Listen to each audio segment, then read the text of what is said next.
మీద భారం పడకుండా ఎల్ఎన్టీ సంస్థ మొత్తం కడతానని వస్తే ఇక నేను ఎన్రోల్ చేసిన ప్రచారం అంతా చిల్లర ప్రచారం అని తేలిపోతుంది కదా అనేది ముఖ్యమంత్రి గారి దుగ్ధ. అక్కడ స్టార్ట్ అయింది పంచాయతీ. అక్కడికి వెళ్ళి ఎయిర్పోర్ట్ మెట్రో రద్దు, ఆ తర్వాత ఎల్ఎన్టీ మీద మరి ఆ మేడిగడ్డ బరాజ్ మీద అన్నారం బరాజ్ మీద వరుసగా మేడిగడ్డ నుంచి మెట్రో దాకా వెంటాడుతూనే ఉన్నాడు, వాళ్ళని వేధిస్తూనే ఉన్నాడు ఈ ముఖ్యమంత్రి. జైలు వేస్తా అంటాడు. ఈ రకంగా పిచ్చి మాటలు మాట్లాడి చివరికి ఆ ఎల్ఎన్టీ అనే సంస్థ కక్షగట్టి మరి ఇవాళ నానా యాగి చేసి వాళ్ళని వెళ్ళిపోయేటట్టు చేసింది కేవలం రేవంత్ రెడ్డి గారే. ఏం తప్పు చేసింది ఎల్ఎన్టీ? మీకు అడ్డం వచ్చిందా? మీ బాంబులేటి శ్రీనివాసరెడ్డి గారి కంపెనీకి అడ్డం వచ్చిందా? ఇక్కడ కాంట్రాక్ట్లల్లో ఏమైంది? ఇబ్బంది ఏంది? ఇచ్చుకున్నావు కదా నువ్వే. నారాయణపేట కొడంగల్ లిఫ్ట్ ఇరిగేషన్ ప్రాజెక్టులో ఇదే ఎల్ఎన్టీ సంస్థ ఒక అంతర్జాతీయ సంస్థ. ఇది వాళ్ళకట క్వాలిఫికేషన్ లేదంట, బాంబులేటి కంపెనీకి మాత్రం క్వాలిఫికేషన్ ఉందంట. అంటే అంత గొప్ప కంపెనీ బాంబులేటిది, కానీ ఎల్ఎన్టీకి మాత్రం లేదంట.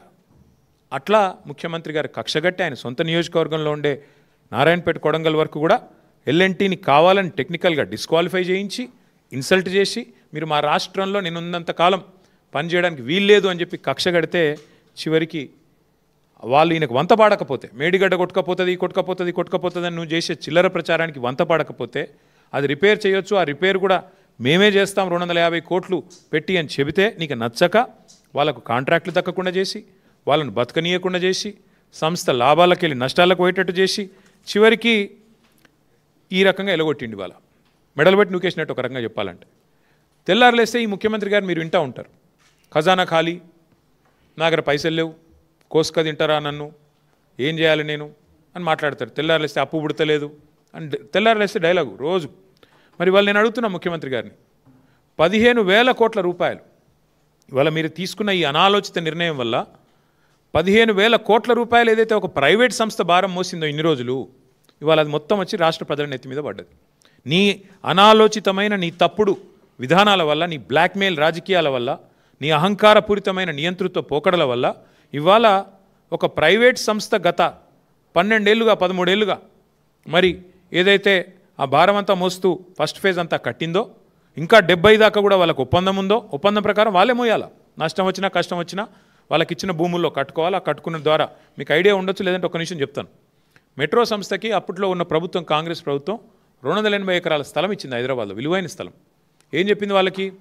మీరు 18 కోట్ల చదరపు అడుగుల్లో మీరు రియల్ ఎస్టేట్ కట్టుకోండి, కట్టుకుంటే దానివల్ల మీకు దగ్గర దగ్గర 50% ఆదాయం మీకు దాని నుంచే వస్తుంది కిరాయిల ద్వారా.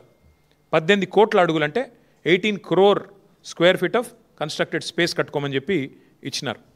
ఇంకో 50% టికెట్ల ద్వారా, 45% ఇట్లా ఈ కట్టుకున్న నువ్వు వాటి నుంచి వచ్చే రెంటల్స్ ద్వారా, 18 కోట్లు కట్టిన దాని నుంచి వచ్చే రెంటల్ ద్వారా, ఇంకొక 5% అడ్వర్టైజ్మెంట్ల ద్వారా వాళ్ళు చేసుకోవాలి. అంటే నీకు 2070 దాకా ఇట్లా సంపాదించుకునే మార్గం ఉంది ఎల్ఎన్టీకి. వాళ్ళు నిర్మాణ రంగ సంస్థ, వాళ్ళు ఫటాఫట్ కొన్ని కట్టినరు కూడా, పంజగుట్టలో మాల్ కట్టినరు, ఎర్రమంజిల్లో కట్టినరు, మాదాపూర్లో కట్టినరు, మిగతా కూడా కట్టిపించేది ఉండి నువ్వు.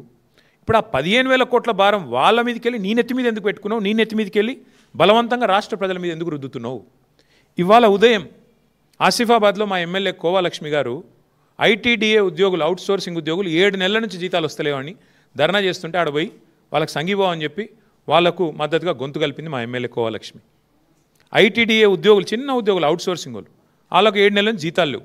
కానీ ముఖ్యమంత్రి 15,000 కోట్ల భారం ఇలా రాష్ట్రం మీద మోపుతా ఉన్నాడు. ఎవరి కోసం? ఎవరి కోసం? నీ అహంకారం కోసమా? నీ నోటి దీనికోసమా? దేనికోసం చేస్తూ ఉన్నావు? ఇప్పటికే మీ వల్ల, మీ చేతగాంతనం వల్ల పరిశ్రమలు వెళ్ళిపోతూ ఉన్నాయి. ఇంకోటి గుజరాత్కి పోయింది కేన్స్, ఇంకోటి ఏపీకి పోయింది ప్రీమియరు, చెప్పుకుంటూ పోతే తమిళనాడుకు ఇంకోటి కార్నింగ్ పోయింది. ఇప్పుడు ఎల్ఎన్టీ కూడా మొత్తం రాష్ట్రం వదిలిపెట్టి వెళ్ళిపోయింది. నేను పొద్దున్నే ఎల్ఎన్టీ సంస్థలో ఉండే ఇంకో ఐటీ కంపెనీ ఉంటుంది మైంట్రీ అని, వాళ్ళతో కూడా మాట్లాడినా. వాళ్ళు కూడా చెప్తున్నారు, ఇక మా వాళ్ళకి ఇక్కడ నచ్చలేదు సార్, ఎందుకంటే సతాయిస్తున్నారు, వాళ్ళు కూడా ఆలోచన చేస్తున్నారు, ఎక్స్పాన్షన్ ఇక్కడ చేయొద్దు, వేరే కాడ చేసుకోవాలని నిర్ణయం తీసుకున్నారు అని మాట్లాడుతున్నారు. అంటే ఇంత అన్యాయంగా వ్యవహారం చేసి ఒక ఇట్లుంటుంది.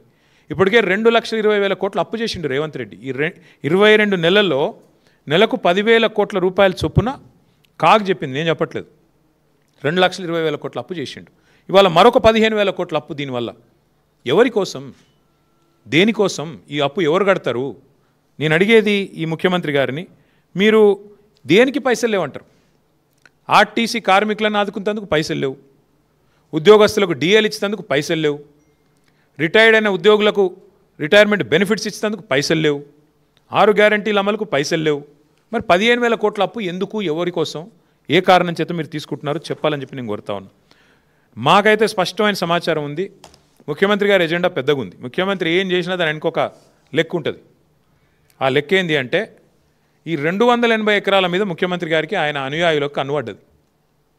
ఈ 280 ఎకరాలు ఏదైతే ప్రభుత్వం మెట్రోకి ఇచ్చిందో వాటిని వాపసు తీసుకోవడం వల్ల ఏమైందంటే ఆ ల్యాండ్స్ అన్నీ అయితే అమ్ముకోవచ్చు, వాళ్ళ ఫ్రెండ్స్కి, ఫ్యామిలీకి, ఫ్రెండ్స్ అండ్ ఫ్యామిలీ బెనిఫిట్ స్కీమ్లో ఇష్టం వచ్చినట్టు అడ్డికి పావుషేర్ అమ్ముకోవచ్చు, లేదా ఇంకెవరికైనా వాళ్ళకు దగ్గరగా ఉండే కొన్ని సంస్థలకు, ఇక మీకు తెలుసు వాళ్ళు ఎవరో, నేను చెప్పని పేర్లు చెప్తే మళ్ళీ మీరు కొంతమంది లైవ్లు ఇవ్వలేరు, మీ బాధ నాకు తెలుసు, కాబట్టి వాళ్ళకు అమ్ముకోవచ్చు. ఇది ఆయన ఎత్తుగడ. 280 ఎకరాలు ఇవాళ ఆ రకంగా అమ్ముకోవాలన్నది వారి ఆలోచన. అట్లాగే కొన్ని మాల్స్ ఉన్నాయి కట్టి, ఇక ఆ మాల్స్ని ఏం చేస్తారో, వాటిని ఎవరెవరికి రాసుకుంటారో, అడ్డగోలు దోపిడీకి ఎట్లా తెరదీస్తారో మీరు చూస్తారు. 20 నెలల్లో ఒక ఇటుక పెట్టలేదు, ఒక యూరియా బస్తీ ఇవ్వలేదు, కానీ 15,000 కోట్ల అప్పు మాత్రం మోస్తాం అని చెప్పి. ఇంకా విచిత్రం ఏంటంటే నాకు చాలా ఆశ్చర్యం అనిపించింది. చెప్పేటోళ్ళకి లేదు కానీ రాష్ట్రోళ్ళకి అయితే ఉండాలి కదా. ప్రభుత్వ చేతికి మెట్రో, ఇన్ని రోజులు ప్రభుత్వం చేతిలో కాకపోతే ఎవరి చేతిలో ఉంది మెట్రో? కొద్దిగా రాసేటప్పుడు చూసుకొని ఆలోచించుకొని రాయాలి కదా. పీపీపీ అంటే ఏంటి? Public private partnership. Metro is always been with government. ఇప్పుడు ఓఆర్ఆర్ మీద ఎవడో పనికి మళ్ళీ రాస్తాడు, ఓఆర్ఆర్ ప్రైవేట్ వాళ్ళకి అమ్మేసిండ్రు, అనేటోడు అంటాడు రాష్ట్రాలకు ఉండాలి కదా. అమలే స్వామి లీజు, అది లీజే, ఇది లీజే. జిఎంఆర్ ఎయిర్పోర్ట్ కూడా లీజ్ మీదే ఉంది, మళ్ళీ అల్టిమేట్ గవర్నమెంట్కే వస్తుంది. ప్రజల సంపద అది, అది రేవంత్ రెడ్డిదో, కేటీఆర్దో, ఇంకోళ్ళదో వ్యక్తుల సంపద కాదు. ఓఆర్ఆర్ అయినా లీజ్కే ఇచ్చాము, మెట్రో కూడా మనం లీజ్కి ఇచ్చిందే కాంగ్రెస్ ప్రభుత్వం, జిఎంఆర్ ఎయిర్పోర్ట్ను కూడా ఆనాడు చంద్రబాబు గారి ప్రభుత్వం లీజ్కి ఇచ్చింది. కాబట్టి ఇవన్నీ కూడా లీజులు తప్ప ఇదెవరో అమ్మినరు, ఇంకొరెవరు తిన్నారు, అవన్నీ డబ్బులు వెనకాలేసుకున్నారు, ఇట్లాంటి పనికిమాలిన మాటలు కరెక్ట్ కాదు. కానీ ఇవాళ రేవంత్ రెడ్డి గారి నిర్వాహకం ఎంత దరిద్రం అంటే, ఈ 15,000 కోట్ల అప్పు, అనవసరపు అప్పు రుద్దుతుంటే దాని మీద అందంగా రాస్తారు ఏమని, ఇదేదో మెట్రో తిరిగి స్వాధీనం చేసుకున్నది ప్రభుత్వం, ఇన్ని రోజులు ఏదో ప్రైవేట్ వ్యక్తుల చేతుల్లో ఉన్నట్టు. ఇంకా విచిత్రం ఏంటంటే ఈ ఎల్ఎన్టీ సంస్థను తెల్లారలేస్తే ముఖ్యమంత్రి గారు దునమాడుతుంటారు, మేడిగడ్డ ఇట్లా చేసినారు, అసలు నారాయణపేట, కొడంగల్కి వీళ్ళు పనికిరారు అని. మరి వాళ్ళే ఏఐసీసీ ఆఫీస్ కూడా కట్టిరు ఢిల్లీలో, ఎల్ఎన్టీ. అది తెలియదు పాపం ఆయనకి, డబ్బులు ఈయనే పంపిండు, కానీ పాపం పేమెంట్ ఎవరు చేసిండ్రో ఆయనకు తెలియదు. అట్లాగే ఇంకొక మాట కూడా నేను చెప్తా ఉన్నా, మేము 10 ఏళ్లలో ఎన్నో భూసేకరణ సమస్యలు అన్నీ అడ్డం వస్తే కూడా వాటిని ఒక్కొక్కటిగా వస్తాయి, రొటీన్గా ఇన్ఫ్రాస్ట్రక్చర్ వర్క్లు ఇవన్నీ వస్తాయి, అవన్నీ చేసి క్లియర్ చేసి చివరికి 70 కిలోమీటర్లు పూర్తి చేసి ఎల్ఎన్టీకి ఎప్పటికప్పుడు ధైర్యం చెప్తూ నడపండి మీరు అని చెప్పి ధైర్యం చెప్పి చివరికి 3,000 కోట్ల సాఫ్ట్ లోన్ కూడా క్యాబినెట్లో అనుమతి ఇచ్చి అందులో 900 కోట్లు కూడా ఇచ్చాం. ఇచ్చి దాని ప్రజా రవాణా వ్యవస్థ సాధారణంగా నష్టాల్లో పోయినా దాని లాభం నష్టం అని చూసుకోకుండా ప్రజలకు ఉపయోగపడుతుంది. కాబట్టి ఆ రకంగా మేము ముందుకు తీసుకొని పోతే ఇవాళ ఇష్టం వచ్చినట్టుగా ఆలోచన లేకుండా ఇష్టం వచ్చినట్టు రద్దు చేసినారు.